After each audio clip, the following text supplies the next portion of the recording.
食啲咩啊？我哋想食啲家常菜啊，有咩介紹啊？哦，我哋呢度全部都係家常普通菜嚟嘅，一品湯啊。哦，好啊，咁應該唔係咩雞湯茄子啊，茄子。唉，茄子燉青餃腩啊，因為就鱷魚啊，鱷魚煲海底椰啊。如果你飲唔慣嘅話咧，雞啊，哦，雞好啊，好好啊，我最中意飲雞榴湯。蓮殼煲雞。榴蓮殼啊？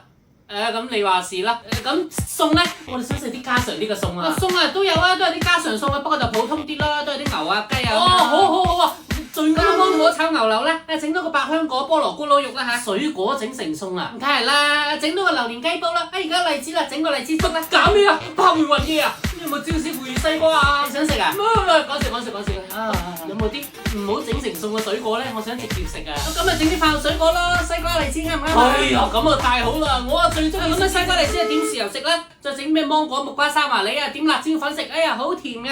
唔，我哋仲想食啲糖水啊！糖水嘛都有啊，普通糖水啦。哦，咁啊太好啦！咁啊雞蛋腐竹糖水，通心粉糖水唔啱咪整碗豬腳薑啦。好嘢啊！粵菜真係估你唔到啊！水果嚟煮餸，食材都係整糖水喎，真係夠晒新意啊！食餐勁嘅。